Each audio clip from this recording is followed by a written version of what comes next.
إن الحمد لله نحمده ونستعينه ونستغفره ونعوذ بالله من شرور أنفسنا ومن سيئات أعمالنا من يهده الله فلا مضل له ومن يضلله فلا هادي له وأشهد أن لا إله إلا الله وأشهد أن محمدا عبده ورسوله أما بعد فقد قال الله تعالى في القرآن العظيم والفرقان المجيد يا أيها الذين آمنوا اتقوا الله حق تقاته ولا تموتن إلا وأنتم مسلمون يا أيها الناس اتقوا ربكم الذي خلقكم من نفس واحدة وخلق منها زوجها وبث منهما رجالا كثيرا ونساء واتقوا الله الذي تساءلون به والأرحام إن الله كان عليكم رقيبا. புகழும் புகழ்ச்சியும் அகிலத்தை படைத்து பரிபக்குவம் செய்து கொண்டிருக்கக்கூடிய ஏக இறைவனாகிய அல்லாஹ் ஒருவனுக்கே உரித்தாகட்டும் என்ற வார்த்தைகளோடு அந்த ஏக இறைவனுடைய சலாமும் சாந்தியும் இந்த உலகத்தில் உண்மை மார்க்கமான இஸ்லாத்தை கொண்டு வந்து சேர்ப்பதற்காக அரும்பாடுபட்ட அனைத்து நபிமார்கள் மீதும் அனைத்து நல்லோர்கள் மீதும் என்றென்றும் நின்று நிலவட்டும் என்ற பிரார்த்தனையோடு புனிதமிக்க இந்த ஜும்மா தினத்தில் நபிகள் நாயகம் ஸல்லல்லாஹு அலைஹி வஸல்லம் அவர்கள் சொல்லித்தந்த ஒரு அடிப்படை போதனையை உங்களுக்கு மத்தியில் நினைவுபடுத்தி கொண்டு எனது உரையை நான் ஆரம்பம் செய்யலாம் என நான் ஆசைப்படுகிறேன். பெருமானார் ஸல்லல்லாஹு அலைஹி வஸல்லம் அவர்கள் சொன்னார்கள், இதா குல்தலி சாஹிபிக அன்சித் யௌமல் ஜும்ஆத்தி வல் இமாமு யஹ்துபு. ஜும்மா தினத்தன்று இமாம் உரை நிகழ்த்தி கொண்டிருக்கும் பொழுது உங்கள் அருகில் இருக்கும் உங்கள் தோழரிடத்தில் நீங்கள் வாய் மூடுங்கள் என்று சொன்னாலும் ஃபக்கதில் லகவுத்த, நீங்களும் வீணான காரியத்தில் ஈடுபட்டவர்கள்தான். உங்களுடைய மறு உலக நன்மையை நீங்கள் எதிர்பார்க்காதீர்கள், இதனுடைய பிரதிபலனை நீங்கள் அளித்து கொண்டீர்கள் என்கிற கருத்துப்பட பெருமானார் ஸல்லல்லாஹு அலைஹி வஸல்லம் அவர்கள் சொல்லித்தந்த அந்த போதனையை நாம் நமது உள்ளத்தில் ஆழமாக அழுத்தம் திருத்தமாக பதிந்து கொண்டு இந்த ஜும்மாவினுடைய அமலில் நாம் பரிபூரணமாக ஈடுபட வேண்டும். கண்ணியத்திற்கும் பெருமதிப்பிற்கும் உரிய எல்லாம் வல்ல அல்லாஹுவின் நல்லடியார்களே, அல்லாஹுடைய பேரருளால் இந்த ஜும்மா தினத்தினுடைய பிரசங்கமாக ஈமானை இழக்கும் இளைய சமுதாயம் என்ற தலைப்பின் கீழ் ஒரு சில நெகிழ்வூட்டக்கூடிய மார்க்கம் சொல்லக்கூடிய அறிவுரைகளை உங்களுக்கு மத்தியில் நினைவுபடுத்த நான் ஆசைப்படுகிறேன். இளமை சமுதாயம் என்ற வார்த்தையை பொறுத்தவரை யாரெல்லாம் வயோதிகத்தை அடைகிறார்களோ, யாரெல்லாம் தாங்கள் மற்றவர்களுடைய உதவியை நாடித்தான் வாழ வேண்டும் என்ற நிலையை சூழ்நிலையை ஏற்படுத்தக்கூடிய நிலைக்கு வருகிறார்களோ, அவர்கள் ஒவ்வொருவரும் தாங்கள் இழந்த அந்த இளமையை நினைத்து கண்டிப்பாக வருத்தப்படுவார்கள். உலகத்தில் பொதுவாக ஒரு காரியத்தை இழந்ததை நினைத்து எப்போது வருத்தம் வரும் என்றால், அதை சரியாக பயன்படுத்த முடியாமல் நாம் தவறிவிட்டோமே என்ற ஒரு நிலை வரும் பொழுதோ, இனி தேடினாலும் அந்த பொருள் நமக்கு கிடைக்காது என்ற நிலை வரும் பொழுது நாம் எதை இழந்தோமோ அதை நினைத்து கண்டிப்பாக வருத்தப்படுவோம். அதனால்தான் மரணம் நமக்கு சில நேரங்களில் கடுமையான மன உளைச்சலை தருகிறது. தந்தை வெளிநாட்டிற்கு செல்லும் போது மன உளைச்சல் வரல, தந்தை வியாபாரத்திற்கு செல்லும் போது மன உளைச்சல் வரல, தந்தை வெளியே சில பொருட்களை வாங்க கடைவீதிக்கு செல்லும் போது மன உளைச்சல் வரல. அந்த தந்தை ஒரேடியாக நம்மை விட்டு மறைந்தவுடன் நமக்கு கடுமையான மன உளைச்சல். என்ன காரணம் என்றால், வெளிநாட்டிற்கு சென்றிருந்தாலோ வேலைக்கு சென்றிருந்தாலோ வியாபாரத்திற்கு சென்றிருந்தாலோ திரும்பி வருவாருன்னு ஒரு நம்பிக்கை உண்டு. இந்த மவுத் ஆயிட்டா திரும்பி வராது. திரும்பி வராது என்ற காரணத்தினால்தான் பல நேரங்களில் மரணம் நம்முடைய உள்ளத்தை கடுமையான முறையில் தாக்குதல் ஏற்படுத்தும். அப்படி திரும்பி வராத காரியங்களில் ஒன்றுதான் இந்த இளமை பருவம் என்பது. நாம் ஒவ்வொருவரும் இரத்தம் சூடேறி அந்த இளமை பருவத்தில் தாய் தந்தையர்களாக இருந்தாலும், குடும்பத்தவர்களாக இருந்தாலும், சமூக தலைவர்களாக இருந்தாலும், சமூகத்தில் வாழுகிற ஏனைய முஸ்லிமான ஆண்கள் பெண்கள் யாராக இருந்தாலும் சரி, எடுத்தறிந்து பேசக்கூடிய ஒரு பண்பை, ஒரு பண்பாட்டை அந்த இளமை நமக்கு உண்டாக்கி தரும். இந்த இளமை இருக்குத, அது மிக தைரியமான வார்த்தைகளை எல்லாம் பேச வைக்கும், மிக தைரியமான சூழ்நிலைகளை எல்லாம் கொண்டு வரும். மரணத்தை நொடி பொழுதில் அடைவதற்கான வாய்ப்புகளை கூட பெற வைக்கக்கூடிய ஒரு சூழ்நிலை இந்த இளமை பெற்று தரும்.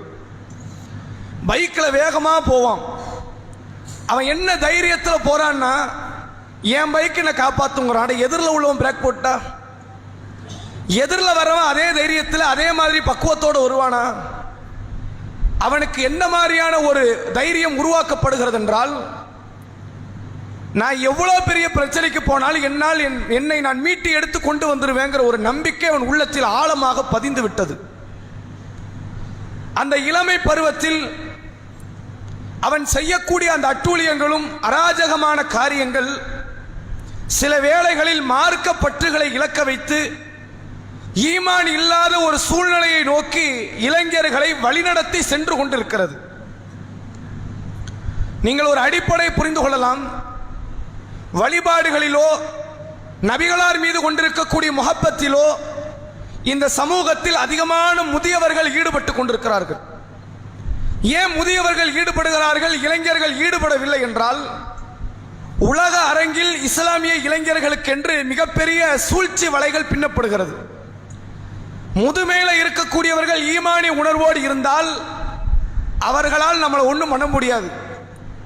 ஆனால் இளமை பருவத்தை சார்ந்தவர்கள் இந்த இஸ்லாமிய உணர்வு, ஈமானிய உணர்வோடு வாழ்ந்து விட்டார்கள் என்றால், நாம நடத்த வேண்டும் என்று துடிக்கிற பல சூழ்ச்சிகரமான காரியத்தை நடத்த விடாமல் அவர்கள் ஆக்கிவிடுவார்கள் என்ற எண்ணம் இன்னைக்கு ஏராளமான அசம்பாவிதங்களை இஸ்லாமிய இளைஞர்களுக்குள் கொண்டு வந்து விட்டது. அவர்களுடைய உடுத்தக்கூடிய உடை கலாச்சாரம், சிகை அலங்காரம், அவனுடைய வாகனத்தின் தன்மை, அவன் பேசுகிற வழக்கம், அவனுடைய பண்பாடு, நாகரிகம் அனைத்துமே எங்கோ இருக்கக்கூடிய ஒரு யூதன் உருவாக்கக்கூடிய வழிமுறைகள் தான் இன்றைக்கு இஸ்லாமிய இளைஞர்களை ஆட்டி படைத்துக் கொண்டிருக்கிறது. பெருமானார் ஸல்லல்லாஹு அலைஹி வஸல்லம் அவர்கள் சொன்னார்கள்,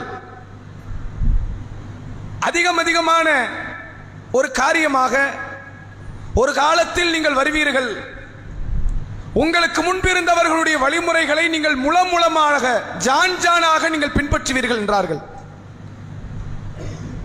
எந்த அளவிற்கு என்றால், அவர்கள் ஒரு உடும்புடைய பொந்துக்குள் நுழைவார்கள், நீங்களும் நுழைவீர்கள். அவன் என்ன காரணத்துக்கு நுழைகிறான்னு உனக்கு தெரியாது, அவன் நுழைந்தான் நீயும் நுழைவர்.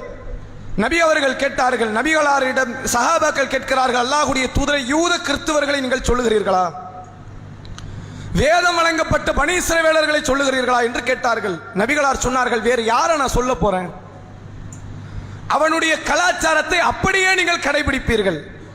அவன் தாடி வைக்க மாட்டான், நீ தாடி வைக்க மாட்ட. அவன் மீசையை வளர்ப்பான், நீ மீசையை வளர்ப்ப. கரண்டை காலுக்கு கீழே அவன் ஆடை அணிவான், அதை அவன் ட்ரெடிஷனல் ட்ரெண்டுங்குவான், நீ அதை செய்வ. அவன் எதையெல்லாம் உருவாக்குகிறானோ அதையெல்லாம் நீயும் கடைபிடிப்பாய். அதை சர்வ சாதாரணமாக மக்கள் மத்தியில், இஸ்லாமிய இளைஞர்களுக்கு மத்தியில் கொண்டு வரப்படும் என்பதை பெருமானார் ஸல்லல்லாஹு அலைஹி வஸல்லம் அவர்கள் ஒரு காலத்தில் நமக்கு சொன்னார்கள். அந்த சொன்ன வார்த்தைகள் எல்லாம் இன்றைக்குள்ள இளைஞர்களுக்கு மிக சரியான முறையில் பொருந்தி போகக்கூடிய அளவிற்கு வழிகேட்டில் இளைஞர்கள் சென்று கொண்டிருக்கிறார்கள். நீங்கள் நபிமார்களுடைய வரலாற்றை எடுத்து பார்க்கலாம். நபி மூசா அலைஹிஸ்ஸலாம், நபி இப்ராஹிம் அலைஹிஸ்ஸலாம், நபி ஈசா அலைஹிஸ்ஸலாம் என்று எத்தனையோ பல இறை தூதர்களுடைய வரலாற்றை அல்லாஹ் சொல்லும் பொழுது, தாவூத் அலைஹிஸ்ஸலாம், சுலைமான் அலைஹிஸ்ஸலாமை பற்றியெல்லாம் அல்லாஹ் பேசுகிறான். அவர்கள் அத்தனை பேரும் நபியாக ஆக்கப்பட்டது இளம் பருவத்தில். நல்ல இரத்தம் சூடேறி அந்த நேரம், தான் நினைத்தால் யாரையும் எதிர்த்து எந்த விதமான வார்த்தைகளும் பேச முடியும் என்ற நிலை.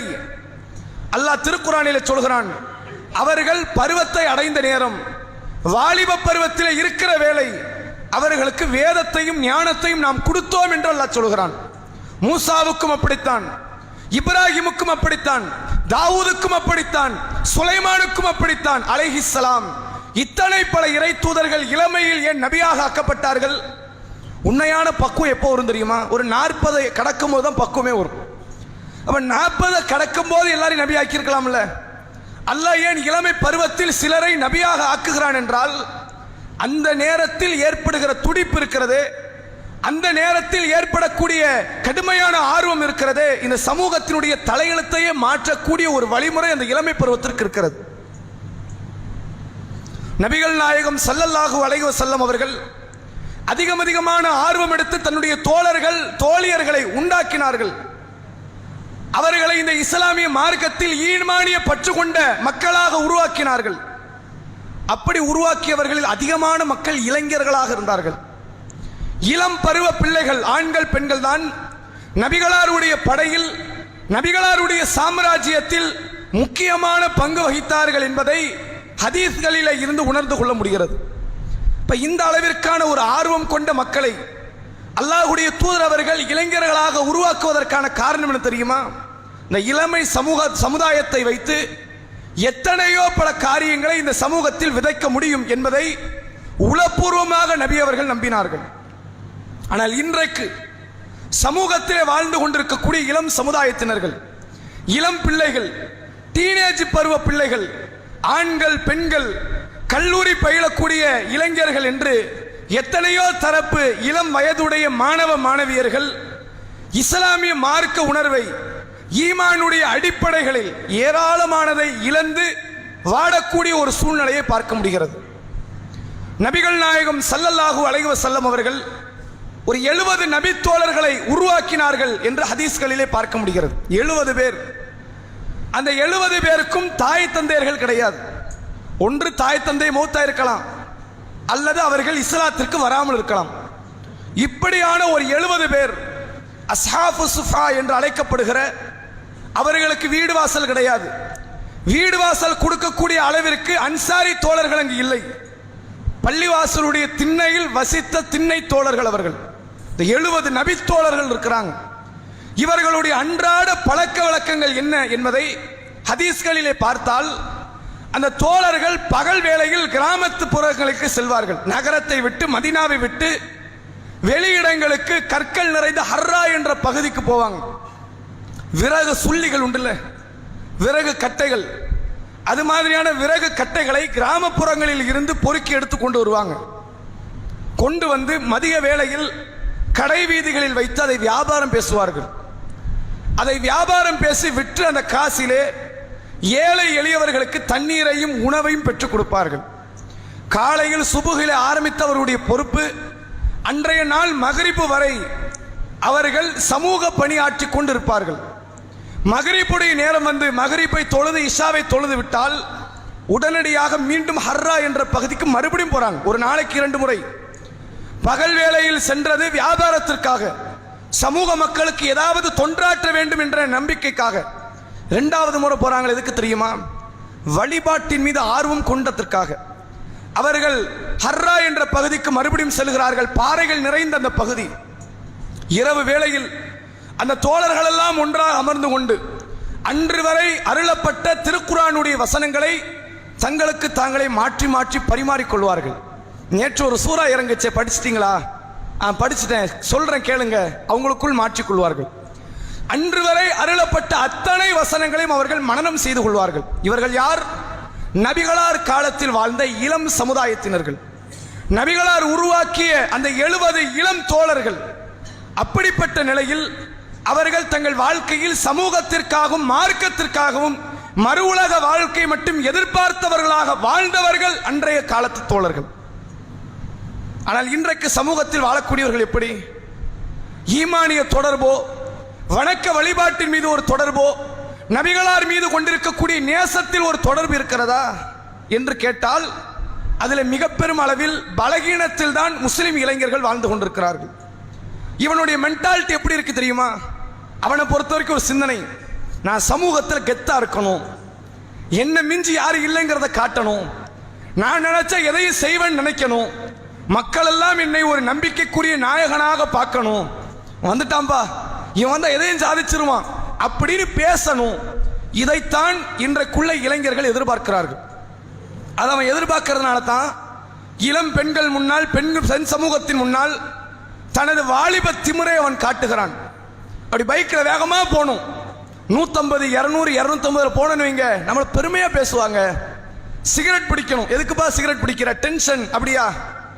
அப்படி அதுக்கு ஏதாவது ஒரு வழிமுறை இருக்குதா? இஸ்லாம் காட்டி தந்ததா? அறிவியல் உலகத்தை அதுக்கு ஏதாவது அனுமதி இருக்குதா? ஒண்ணும் கிடையாது. அவனை பொறுத்த வரைக்கும் சிகரெட் பிடிக்காதவன் இளமை சமுதாயத்தில் இருக்க தகுதியற்றவன் ஆக்கிட்டான். போதை பொருட்களுக்கு அடிமையாக இருக்கணும், வாழ்க்கைனா இதுதான் வாழ்க்கைங்கிறான். நான் யாருக்கு எந்த விதமான தொந்தரவு கொடுக்கல, எனக்கு நானே தொந்தரவு ஏற்படுத்திக் கொள்கிறேன். ஏன் தெரியுமா? இது எனக்கு மகிழ்ச்சிங்கிறான். மகிழ்ச்சிக்காக வேண்டி செய்கிறேன் என்று சொல்கிறான். இப்படி எத்தனையோ பல இளைஞர்கள் போதை பொருட்களுக்கு அடிமையானவர்களாக, தனது பெருமையை, பகட்டை வெளிக்காட்டக்கூடியவர்களாக, மார்க்க உணர்வோ ஈமானிய பற்றோ அற்றவர்களாக, யூதர்கள் ஆட்டி வைக்கக்கூடிய ஒரு பொம்மைகளாக மாறிக்கொண்டிருக்கிறார்கள். இதை யாராவது மறுக்க இயலுமா? கேட்டு பாருங்க. தாய் தந்தைக்கு மதிப்பு தரக்கூடிய பிள்ளைகள் இன்றைக்கு சமூகத்தில் மிக மிக குறைவு. என் தந்தை சொல்லிவிட்டார், என் தாயார் சொல்லிவிட்டார். தந்தை சொல்லிவிட்டார் எப்ப நடக்கும் தெரியுமா? என் தந்தை கை கூலி வாங்க சொல்லிட்டார், எங்க வாப்பா பேச்சு தான் கேட்பேங்கிறான். என் தந்தை வட்டி வாங்கித்தான் வியாபாரம் செய்ய சொன்னார், என் தந்தையினுடைய பேச்சு தான் கேட்பேங்கிறான். ஹராமான ஒரு பாதையில் தந்தையோ தாயோ போதித்தால் அதைத்தான் செய்வேங்கிறான். எதுக்குடா உன் மனைவியை கொடுமைப்படுத்துற? என் தாய் சொன்னதுனால தான் நான் இப்படி பண்ணேங்கிறான். எதுக்குமா உன்னுடைய கணவனுக்கு கட்டுப்படல? என் தந்தை இப்படித்தான் போதித்தார் என்கிறாள். அப்ப இவர்கள் தந்தை தாய்க்கு எதுக்கு முக்கியத்துவம் கொடுக்கிறாங்க? ஹராமான பாவமான காரியத்தை தந்தை சொன்னால் கேட்கணும், ஹராமான பாவமான காரியத்தை தாயார் சொன்னால் கேட்கணும். ஆனால் நல்ல வழிகளை அதே தந்தை சொல்லுவார், அதே தாயார் சொல்லுவார், அதை நிராகரித்து விட்டு செல்ல வேண்டும் என்ற மனநிலையில் தான் ஏராளமான இளைஞர்கள் இன்றைக்கு சமூகத்தில் வாழ்ந்து கொண்டிருக்கிறார்கள். எந்த அளவிற்கு இந்த சூழ்நிலைகள் மாறிவிட்டதென்றால், யூதர்கள் உருவாக்கக்கூடிய அந்த கலாச்சாரத்தில் அப்படியே செயல்பட்டு நடக்கிறார்கள். எந்த ஒன்றிலும் எந்த ஒரு மாற்றம் இல்லாதவர்களாக இருக்கிறார்கள். இந்த யூதன் படிக்க சொல்ல மாட்டேங்கிறான், யூதன் நல்ல முறையில் ஆரோக்கியமாக இருக்க சொல்ல மாட்டேங்கிறான், யூதன் நமக்கு எது தேவையோ, நமது குடும்பத்திற்கு எது தேவையோ அதை செய்ய வேண்டும் என்று சொல்ல மாட்டேங்கிறான். அவன் உருவாக்கக்கூடிய கலாச்சாரம் எப்படி தெரியுமா? ஜாலியா இருக்கணும், நல்ல என்டர்டைன்மெண்டா இருக்கணும். உனது ஆரோக்கியத்தை இழந்து, உனது இளமையை இழந்து, உனது வயோதி, உன்னுடைய வாலிபத்தை இழந்து, உனது பொருளாதாரத்தை இழந்து, உனது அறிவை இழந்து இந்த உலகத்தில் நீ நடைபெணமாக வாழ வேண்டும் என்பது யூதனுடைய எதிர்பார்ப்பு. இவன் இவ்வளவு காரியத்தை செஞ்சுட்டு, நான் பெப்சி சாப்பிட மாட்டேன், யூத கலாச்சாரம், நான் கொக்கோ கோலா சாப்பிட மாட்டேன், யூதன் சாப்பிடுறது, யூதன் தயாரிக்கிறது. ஆனா இதை செய்வதனால், அதை அருந்தாமல் இருக்கிறதுனால அவன் வளர்ந்துட போறான். அவனுடைய வளர்ச்சியை தடுத்துட முடியுமா? இது வளர்ச்சியை தடுக்கிறதுக்கான காரணம் கிடையாது. அவன் உருவாக்கக்கூடிய ஒரு ப்ராடக்டை நான் சாப்பிட மாட்டேன்பா, நான் சமணம் குடிக்க மாட்டேன், நான் ஸ்பிரைட் குடிக்க மாட்டேன். ஏன்? அது யூதன் தயாரிக்கிறது. யூதன் தயாரிப்பதை நீ குடிக்க மாட்டேன் என்பதனால் யூதனுடைய வளர்ச்சிக்கு தடையா? அது தடை கிடையாது. எது யூதனுடைய வளர்ச்சிக்கு தடை தெரியுமா? இதுவெல்லாம் நபி அவர்கள் சொன்னார்கள் யூத கலாச்சாரம் என்று. அந்த யூத கலாச்சாரத்தை நான் என் வாழ்க்கையில் கொண்டு வர மாட்டேன் என்று என்றைக்கு நாம் துடிப்போடு செயல்படுகிறோமோ அன்றைக்குத்தான் யூதர்களுக்கு எதிராக மாற்றமாக நடப்பதாக உண்மை. இதை இஸ்லாம் சொல்லித் தருகிறது. இளமை சமூகம் ரசூல் ஸல்லல்லாஹு அலைஹி வஸல்லம் அவர்கள் காலத்தில் அந்த இளைஞர்களுடைய எதிர்பார்ப்பு எப்படியெல்லாம் இருந்தது என்று பாருங்கள். இந்த 70 நபித்தோழர்கள் சொன்னன, அல்லாஹ்வுக்காக வேண்டி பகல் வேளையில் சமூக பணியில், இரவு வேளையில் மார்க்க பணியில், தங்களுடைய வழிபாட்டில் இறைவனுக்கு நன்றி செலுத்துவதில் காலங்களை கழித்த இவர்கள் திருமணமாகாதவர்கள், வாழ்க்கையினுடைய பல வண்ணமயமான பல வசந்த காலத்தை எல்லாம் அனுபவிக்காதவர்கள், இஸ்லாத்தை ஆர்வப்பட்டு ஏற்றுக்கொண்டார்கள், அதே ஆர்வத்தோடு செயல்பட்டுக் கொண்டிருக்கிறார்கள். ஆனால் இவர்களை போன்று மற்ற பல நபித்தோழர்கள் இருந்தார்கள். திருமணம் முடித்தார்கள், பிள்ளை குட்டிகளை பெற்றெடுத்தார்கள், நல்லபடியாக வாழ்ந்து கொண்டிருந்தார்கள். இந்த 70 பேரும் ஏற்படுத்தி கொண்ட வாழ்க்கை என்ன தெரியுமா? இப்போதைக்கு திருமணம் வேண்டாம், கொஞ்ச நாள் ஆகட்டும், அதற்கு ஒரு நேரம் வரட்டும், அதுவரை கொஞ்சம் வழிபாட்டில் அதிக ஆர்வத்தை செலுத்த வேண்டும் என்ற மனநிலையில் திருமணத்தை சிறிது காலம் தள்ளி வைத்தார்கள். அதில் ஒரு நபித்தோழர் தான் அபூ ஹுரைரா ரதியல்லாஹு அவர்கள். திண்ணை தோழர்களில் அவரும் ஒருவர். ரசூல் ஸல்லல்லாஹு அலைஹி வஸல்லம் அவர்களுடைய காலத்தில் வாழ்ந்த ஒரு முக்கியமான நபித்தோழர். இவர் இஸ்லாத்தில் வாழ்ந்த, நபிகளாரோடு வாழ்ந்தது வெறும் 3 வருஷம் தான். ஹிஜ்ரி 7 இஸ்லாத்தை ஏற்கிறார், நபிகளார் ஹிஜ்ரி 10 மௌத். அதுக்கப்புறம் அபூ ஹுரைரா பல ஆண்டுகள் உலகத்தில் ஹயாத்தா இருந்தார். நபியோடு வாழ்ந்தது 3 வருஷம். 3 வருடத்தில் அபூபக்கருக்கு தெரியாத நபிமொழிகள் அபூ ஹுரைராவுக்கு தெரியும். 23 ஆண்டு கால வாழ்க்கை அபூபக்கர் ரசூலுல்லாஹ்வோடு வாழ்ந்திருக்கிறார். நபித்துவத்தில் 23 ஆண்டு கால வாழ்க்கையில் அபூபக்கருக்கு தெரியாத செய்திகள் யாருக்கு தெரியும்? இந்த அபூ ஹுரைரா ரலியல்லாஹு அவர்களுக்கு தெரியும். அதே போன்றுதான் ஏறத்தாழ 16 ஆண்டுகள் நபிகளாரோடு நபித்துவத்திலே வாழ்ந்தவர் உமர் ரலியல்லாஹு அவர்கள். உமருக்கு தெரியாத செய்திகள் இந்த அபூ ஹுரைராவுக்கு தெரியும். என்ன காரணம் தெரியுமா? தனது இளமை பருவத்தில் குறிப்பிட்ட சில காலங்களை அல்லாஹ்வுக்காக, அல்லாஹ்வுடைய மார்க்கத்திற்காக செலவழித்தார் அபூ ஹுரைரா. ரசூலுல்லாஹ்வோடு வந்திருப்பார். நபித்தோழர்கள் முறை வைத்து மார்க்கத்தை கற்றுக்கொள்வார்கள். 2 பேர் இருக்கிறாங்கன்னு வைங்க. அன்சாரில ஒருத்தர், முஹாஜிர்ல ஒருத்தர். அன்சாரி இன்றைக்கு பாடம் படிப்பார், முஹாஜிர் வேலைகளை பார்ப்பார். முஹாஜிர் நாளைக்கு வந்து மார்க்கத்தை கற்றுக்கொள்வார், அன்சாரி இன்றைக்கு வேலைக்கு போவார். அப்படி மாற்றமாக தங்களுக்குள் மாறி மாறி இந்த மார்க்கத்தை கற்றுக்கொண்டவர்கள் அன்றைக்கு வாழ்ந்த பெரும் நபித்தோழர்கள் கூட்டம். ஆனால் அபூ ஹுரைரா ரலியல்லாஹு அவர்கள் ரசூலுல்லாஹ்வோடு தனது முழு நேரத்தையும் செலவழித்தார்கள். ஒரு நாள், ஒரு பொழுது, ஒரு வக்து தொழுகை கூட நபியை விட்டு பிரிஞ்சது கிடையாது. எல்லா நேரங்களையும் நபி வீட்டை விட்டு வெளியே வந்துட மாட்டாங்களா? வீட்டுக்குள்ள போக முடியாது. நபிகளாருடைய மனைவி நமக்கு அந்நிய பெண். அதை உணர்ந்து நபியினுடைய வீட்டு வாசப்படியிலேயே காத்து கொண்டு இருந்தவர் அபூ ஹுரைரா ரலியல்லாஹு அவர்கள். ரசூலுல்லாஹ் வீட்டை விட்டு வெளியே வந்துட்டா நபியோட சேர்ந்து கொள்வார்கள். மீண்டும் வீட்டுக்கு போற வரைக்கும் நபி கூட தான் இருப்பாங்க. அந்த அளவிற்கு ரசூலுல்லாஹ்வோடு சுற்றி பிணைந்து வாழ்ந்த இந்த அபூ ஹுரைரா 3 ஆண்டுகள் நபிகளாரோடு இருந்து தன்னுடைய வயிற்றை கூட நிரப்பாத நிலையில் பசியிலே பள்ளிவாசலில் உருண்டு சிலைத்தவர் அபூ ஹுரைரா. ஒரு முறை ரசூல் ஸல்லல்லாஹு அலைஹி வஸல்லம் அவர்கள் வரக்கூடிய அந்த நேரம் அபூ ஹுரைரா ரலியல்லாஹு அவர்கள் கடுமையான பசி. அந்த பசியில வீட்டை விட்டு வெளியே வந்து ஒவ்வொரு நபி தோழர்களையா சந்தித்து உணவை கேட்பதற்கு வெட்கப்படுறார். ஒரு குர்ஆனுடைய வசனத்தை காட்டுகிறார். குர்ஆனுடைய வசனங்களை ஓதி காட்டி சில நபி தோழர்கள்ட்ட விளக்கம் கேட்கிறாங்க. அக்ரினி, இதற்கு விளக்கம் சொல்லுங்கள் என்று சொல்லுகிற ஒரு அரபி வார்த்தை. அதுல சின்ன வார்த்தை எழுத்து மாற்றத்தில் எனக்கு உணவளியுங்கள் என்ற வார்த்தையும் அதில் உள்ள அடங்கியிருக்கு. அபூ ஹுரைரா ரலியல்லாஹு அவர்கள் உமர் ரலியல்லாஹு அவங்கள பார்க்குறாங்க. ஒரு வசனத்தை ஓதி காட்டிட்டு இந்த வசனத்துக்கு விளக்கம் கொடுங்க அப்படிங்கிறாங்க. உமர் ரலியல்லாஹு அவர்கள் வசனத்திற்கான விளக்கத்தை கொடுத்துட்டு போயிட்டாங்க. அடுத்து அபூபக்கர் ரலியல்லாஹு அவர்கள் வருகிறார்கள். அபூபக்கர் ரலியல்லாஹு அவர்கள் அந்த வசனத்திற்கான விளக்கத்தை கொடுத்து விட்டு சென்று விடுகிறார்கள். அடுத்து அல்லாஹ்வுடைய தூதர் அவர்கள் வருகிறார்கள். அல்லாஹ்வுடைய தூதர் அவர்கள் உணர்ந்து கொள்கிறார்கள், அபூ ஹுரைரா நம்ம கிட்ட வசனத்துக்கான விளக்கத்தை கேட்கல, வயிற்று பசிக்கான சாப்பாடை தான் கேட்கிறார். அவர் பசியில இருக்கிறார் என்பதை உணர்ந்து அல்லாஹ்வுடைய தூதர் அவர்கள் அழைத்து சென்று ஒரு பாத்திரத்தில் இருந்த பாலை அபூ ஹுரைராவுக்கு தந்தார்கள் என்ற செய்தியை ஹதீஸ்களில் இருந்து உணர்ந்து கொள்ள முடிகிறது. கடுமையான பசி. அந்த நேரத்தில் கூட அபூ ஹுரைரா வியாபாரத்தை நோக்கியோ தொழிலை நோக்கியோ தனது வாழ்வை அடுத்த கட்ட நிலைக்கு கொண்டு போய் சேர்க்க வேண்டும் என்ற பொருளாதார யுக்தியை நோக்கி நகராமல் மார்க்க அறிவுக்காக வேண்டி பாடுபட்டதனுடைய விளைவு என்ன தெரியுமா? இன்றைக்கு அபூ ஹுரைராவுடைய செய்தியை டச் பண்ணாம ஒரு அமல் கூட நமக்கு நடக்காது. நீங்க ஒளி செய்வதாக இருந்தால் அபூ ஹுரைராவுடைய செய்தி வேணும். நீங்கள் குளிப்பு கடமை நிறைவேற்றுவதாக இருந்தால் அபூ ஹுரைராவுடைய செய்தி வேணும். நீங்கள் தொழுதால், நோன்பு வைத்தால், ஜக்காத்து கொடுத்தால், ஹஜ் செய்தால், திருமணம் முடித்தால், ஜனாசாவை கொண்டு வந்து அடக்கம் செய்கிற வரை எந்த அமலை எடுத்துக்கொண்டாலும் சரி அபூ ஹுரைராவுடைய ஒரு செய்தியை நீங்கள் தொடாமல் அந்த அமலை முடிக்க முடியாது. அந்த அளவிற்கு ஹதீஸ் துறையில ஆளுமை செலுத்தியவர் அபூ ஹுரைரா ரலியல்லாஹு அவர்கள். எந்த அளவிற்கு என்றால் ஏறத்தாழ 5000த்திற்கும் அதிகமான நபிமொழிகளை தன்னுடைய நாவிலிருந்து நபிகளார் சொன்ன செய்திகளாக வெளியே மக்களுக்கு கொண்டு வந்து சேர்த்தார்கள். இந்த இடத்துல யாரு கூட கிடையாது. அன்னை ஆயிஷா கூட 2வது இடம் தான். அபூபக்கர் ரலியல்லாஹு அடுத்த இடம் தான். உமர் ரலியல்லாஹு அடுத்த இடம் தான். இப்னு உமர் ரலியல்லாஹு அவர்கள் அடுத்த இடம் தான். அனைத்து நபித்தோழர்களுமே அதற்கு கீழே தான். அபூ ஹுரைராவை போன்று மார்க்கத்தை சீரியதாக படித்தவர்கள், அதை கற்றுக்கொண்டவர்கள், பிற மக்களுக்கு எடுத்துச் சொன்னவர்கள் அன்றைய காலத்தில் யாருமே கிடையாது. தனது இளமை பருவத்தை மார்க்க பணிக்காக வேண்டி ஒதுக்கினார்கள். அவர் பெற்றுக்கொண்ட நன்மை என்ன தெரியுமா? இந்த 200 கோடி இஸ்லாமியர்கள் இன்னைக்கு துனியால வாழ்றோம்.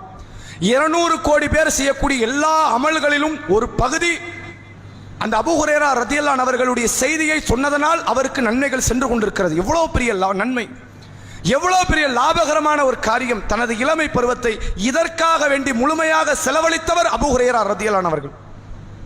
அதே போன்றுதான் ரசூலுல்லாஹ்வுடைய காலத்தில் வாழ்ந்த இப்னு உமர் ரலியல்லாஹு அவர்கள் தலைச்சிறந்த நபித்தோழர்களில் ஒருவர். தன்னுடைய வாழ்நாளில் மரணிக்கின்ற நாள் வரை தஹஜ்ஜத்துடைய தொழுகை விடாமல் தொழுத ஒரு நபித்தோழர். எல்லா நேரங்களிலும் யாரெல்லாம் இஸ்லாமிய சாம்ராஜ்யத்திற்கு எதிராக வருகிறார்களோ அத்தகைய கயவர்களை, அத்தகைய கடுமையான ஆட்சியாளர்களை எதிர்த்து போர்க்கொடி தூக்கிய முக்கிய நபித்தோழர்களில் ஒருவர் இப்னு உமர் ரலியல்லாஹு அவர்கள்.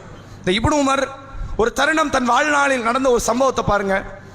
தனது கழுதை மீது அமர்ந்து கொண்டு தன்னுடைய சகாக்களோடு, ரசூலுல்லாஹ்வுடைய மௌத்துக்கு அப்புறம் நடக்கிற காரியம், ரசூலுல்லாஹ்வுடைய மௌத்து, அபூபக்கர் உமருடைய மௌத்துக்கு அப்புறம் நடக்கிற காரியம். இப்னு உமர் தனது தோழர்களோடு ஒரு பாலைவன பகுதியில் நடந்து சென்று கொண்டிருக்கிறார். தனது கழுதையில் அமர்ந்து கொண்டிருக்கிறார். ஏனைய தோழர்கள் நடந்து வருகிறார்கள், போய்கிட்டு இருக்கிறாங்க. எதிரில் ஒரு கிராமவாசி வருகிறார். அந்த கிராமவாசியை பார்த்தவுடன் இப்னு உமர் தனது தலைப்பாகையை கழட்டி அவங்கள்ட்ட கொடுக்கிறாங்க. அவர்கிட்ட ஒண்ணுமே இல்லை, கடுமையான வெயில் அடிக்குது. தனது தலைப்பாகை கழற்றி எதிரில் வந்த கிராமவாசிக்கு அணிய வைக்கிறாங்க. தனது கழுதையை தூக்கி கொடுத்தாங்க. நீங்க இதுல ஏறி போங்க, ஊருக்கு பின்னாடி நான் வாங்கிக்கிறேன், அதுல எந்த பிரச்சனையும் கிடையாது, நீங்க சுகமா வீடு போய் திரும்புங்க அப்படின்னு சொல்லி தன்னுடைய எல்லா உடைமைகளையும் தூக்கி கொடுத்து அந்த கிராமவாசியை வழி அனுப்பி விடுகிறார். பக்கத்தில் இருந்த தோழர்கள் எல்லாம் கேட்கிறார்கள், இவ்வளவு கொடுக்கலாமா?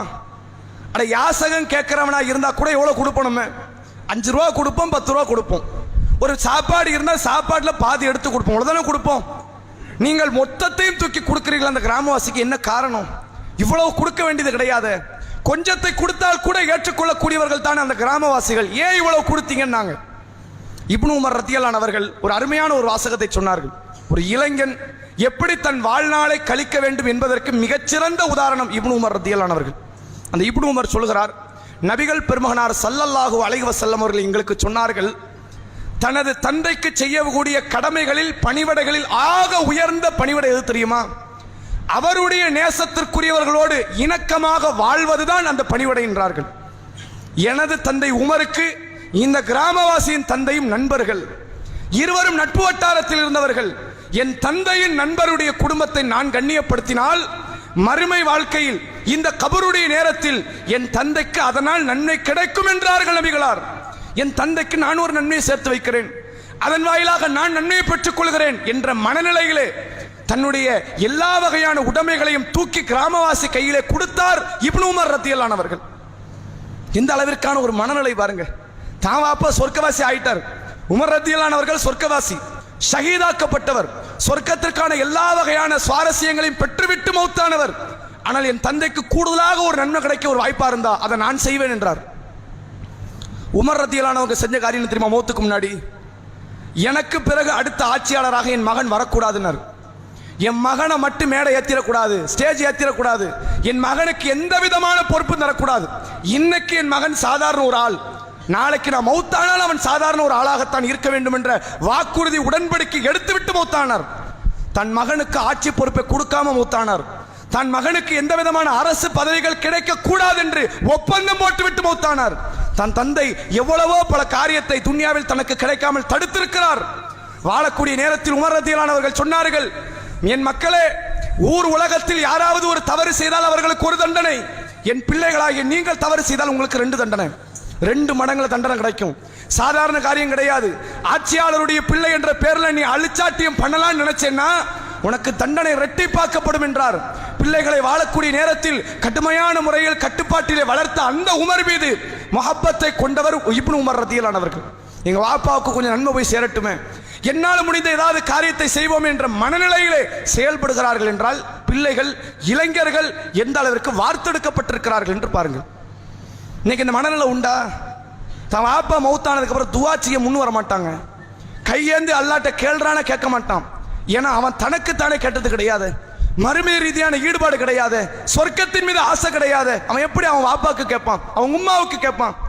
யாருக்கும் கேட்கிற மனநிலையில இன்றைக்குள்ள இளைஞர்கள் இல்லை. ரசூலுல்லாஹ்வுடைய காலத்துல தன்னுடைய தந்தையின் அமல்களை தான் எடுத்து நடக்க முற்பட்டாங்க. ரசூல் ஸல்லல்லாஹு அலைஹி வஸல்லம் அவர்கள் ஒரு பயணத்தில், ஹஜ்ஜுடைய பயணத்தில் இருக்கிறாங்க, இறுதி ஹஜ். அந்த வேளையில் ஹஸம் என்ற கோத்திரத்தை சார்ந்த மக்கள் வராங்க. அந்த கோத்திரத்தில் ஒரு பெண்மணி ரசூலுல்லாஹ்ட்ட கேட்கிறாங்க, அல்லாஹ்வுடைய தூதரே, ஒரு இளம் பெண், இன்றைக்கு இளம் பெண்கள் இருக்கிறார்கள், மார்க்க படிப்புனா அது ஃபேஷன் ஆயிடுச்சு, நாங்களாம் ஆலிமா, ஆலிமானா என்னமா, ஆலிமாங்கிற பட்டத்தை வச்சுட்டு என்ன செய்ய, இல்ல நாங்களாம் எங்களுக்கு மார்க்க தெரியும், எங்களுக்கு தெரியாத குர்ஆன் வசனம் கிடையாது, அதை பெருமைக்காக படிக்கக்கூடிய இளம் பெண்கள் தான் சமூகத்தில் அதிகம். அந்த நபி தோழியர் ஒரு இளம் பெண் ரசூலுல்லாஹ்ட்ட வந்து கேட்கிறாங்க, அல்லாஹ்வுடைய தூதரே, ஹஜ் கடமை ஆயிடுச்சு, நீங்க ஹஜ் செய்ய போறீங்க, இந்த ஆண்டிலிருந்து ஹஜ் எப்படிப்பட்ட ஒரு கடமை என்பதை மக்களுக்கு திட்டவட்டமா தெரிஞ்சிருச்சு, இந்த கடமை எங்க வாப்பாவுக்கும் வந்திருக்கு, என் தந்தையால் இந்த கடமையை நிறைவேற்ற முடியல, கொஞ்சம் முன்னாடி வந்துருங்க, வெளியே நிக்கிறாங்க, கொஞ்சம் முன்னாடி நவுண்டோம், என் தந்தையால் இந்த ஹஜ்ஜை நிறைவேற்ற முடியாத வயோதிகத்தில் அவர் இருக்கிறார், அவருக்காக நான் ஹஜ் செய்யலாமான்னு கேட்கிறாங்க. ஒரு இளம் பிள்ளையினுடைய மனசு. எங்க வாப்பாவுக்கு ஏதாவது ஒரு நன்மை சேர்க்க நான் ஆசைப்படுகிறேன், அவரால் ஹஜ் செய்ய முடியவில்லை, அந்த ஹஜ்ஜை நான் நிறைவேற்றலாமா, என் தந்தைக்கு அதனால் நன்மை கிடைக்குமா என்று கேட்டார்கள். நபிகளார் சொன்னார்கள், தாராளமாக நீ செய்யலாம், உன் தந்தைக்காக ஹஜ்ஜை நீ நிறைவேற்று என்று காட்டி தந்தார்கள். அன்றைய காலத்தில் வாழ்ந்த ஒவ்வொரு இளைஞர்களும் தன்னுடைய இளமை பருவத்தை முழுமையாக வணக்க வழிபாட்டில் தன் தாய் தந்தையினுடைய சேவகத்திற்காக செலவழித்தார்கள். ஈமானில் வளர்ந்த இளைஞர்கள், இளம்பெண்கள் என்பவர்கள் இவர்கள் தான். அப்படிப்பட்ட ஒரு மனநிலை இன்றைக்குள்ள சூழ்நிலையில் உள்ள இளைஞர்களுக்கு இருக்கிறதா? இதை யோசித்து பாருங்கள். அல்லாஹ்வுடைய ஆலயத்தோடு ஒரு தொடர்பை ஏற்படுத்துங்கள், வணக்க வழிபாட்டில் ஒரு தொடர்பை ஏற்படுத்துங்கள். நீங்கள் வணக்க வழிபாட்டில் ஆரம்பத்தில் வரும்போது உங்களுக்கு சில விமர்சனங்கள் வரலாம். உங்களோடு சேர்ந்த உங்கள் நட்பு வட்டாரங்கள், உங்களோடு படிக்கக்கூடிய சக மாணவர்கள், சக இளைஞர்கள், சக இளம் பெண்கள், அவர்கள் உங்களை பார்த்து சொல்லலாம், இதெல்லாம் ஒரு வாழ்க்கையா? வணக்க வழிபாட்டில் ஈடுபடுவது ஒரு வாழ்க்கையா? தொழுது கொண்டு பாங்கு சொல்லிக் கொண்டு நோன்பு வைத்துக் கொண்டு தர்மம் செய்து கொண்டு என்ன வாழ்க்கை என்ற நிலையில் கேட்கலாம். ஆனால் இதனுடைய வெகுமதி மரணத்திற்கு பிறகு உண்டான நாட்களில் நீங்கள் புரிந்து கொள்ளலாம். அல்லாஹ் ரப்புல் ஆலமீன் திருமறை குர்ஆனில் சொல்கிறான். ஒரு வசனத்தை சொல்லி இந்த உரையை நிறைவு செய்கிறேன். நாளை மறுமை நாளில் அல்லாஹ் ரப்புல் ஆலமீன் சொல்கிறான், யௌம யஅல்லுல் லாலிமு, நாளை மறுமை நாளில் சில அநியாயக்காரர்கள் தங்களுடைய விரல்களை கடித்துக் கொண்டு சொல்வார்களாம், யா லைத்தனி இத்தகது மா ரசூலி சபீலா, இந்த தூதரோடு நான் ஒரு தொடர்பை ஏற்படுத்தி இருக்க கூடாதா? இந்த தூதரோடு நான் ஏதாவது ஒரு வகையிலே ஒரு தொடர்பை, ஒரு மார்க்க ரீதியான ஒரு கருத்தை நான் ஏற்படுத்தி இருக்க கூடாதா? எந்த விதமான தொடர்பை நான் ஏற்படுத்திக் கொள்ளவில்லையே என்று சொல்லிவிட்டு உடனடியாக அவன் சொல்லுவான், லம் இத்தகத் ஃபுலானன் ஹலீலா, இந்த நபரை நான் நண்பனாக ஏற்படுத்தி கொண்டேனே, இதனால் நான் வழிகெடுக்கப்பட்டு விட்டேனே என்று சொல்லி நாளை மறுமை நாளில் அநியாயக்காரர்கள் அல்லாஹ்விடத்திலே புலம்புவார்கள் என்று திருக்குர்ஆன் சொல்லுகிறது. அப்படி ஒரு புலம்பலுக்கு நாம் ஆளாக கூடாது என்றால் உங்களுடைய இளமை பருவத்தை அல்லாஹ்வுடைய மார்க்கத்திற்காக வேண்டி, அல்லாஹ்வுடைய மார்க்க பணிக்காக வேண்டி, பள்ளிவாசலுடைய நேரம் ஒதுக்குவதற்காக வேண்டி, இத்திகாஃப் போன்ற அமல்களுக்காக வேண்டி உங்களுடைய நேர பொழுதுகளை செலவழியுங்கள். ரசூலுல்லாஹ்வுடைய காலத்தில் சஹாபாக்கள் ரமலான் காலத்தில் இத்திகாஃப் இருக்கக்கூடியவர்கள் கிடையாது. எல்லா நேரங்களிலும் வருவார்கள், தங்களுக்கு நேரம் கிடைக்கும் போதெல்லாம் வருவார்கள். அதில் குறிப்பாக இப்னு உமர் ரதியல்லாஹு அன்ஹு அவர்கள், இந்த நபித்தோழர் திருமணம் ஆகிற வரை பள்ளிவாசலில் தான் கதி என்று கடந்தார்கள். தங்களுடைய எல்லா நேரங்களும் பள்ளிவாசல். ரசூலுல்லாஹ் இப்போ லுஹருக்கு வருவாங்க, அசருக்கு வருவாங்க, அடுத்து மகரிப்புக்கு வருவாங்க, இஷாவுக்கு வருவாங்க என்று ஒவ்வொரு வக்துடைய எதிர்பார்த்து, அந்த வக்துடைய நேரத்தை எதிர்பார்த்து திருமணம் ஆகிற வரை அந்த இளைஞர்கள் இத்திகாஃப் என்ற அமலில் இருந்தார்கள். அதுபோன்ற ஒரு மார்க்க தொடர்பை இன்றைக்குள்ள இளைஞர்கள் நமக்குள் நாம் ஏற்படுத்தி கொண்டால் வரக்கூடிய எதிர்கால இஸ்லாமிய இளைஞர்களை மார்க்க உணர்வுள்ளவர்களாக நாம் மாற்றலாம். வல்ல இறைவன் அதற்குரிய தௌஃபீக்கை தந்தருள் புரிவானாக. வாஹிரு தஅவானா அல்ஹம்துலில்லாஹி ரப்பில் ஆலமீன். அஸ்ஸலாமு அலைக்கும் வரஹ்மத்துல்லாஹி வபரகாத்துஹு.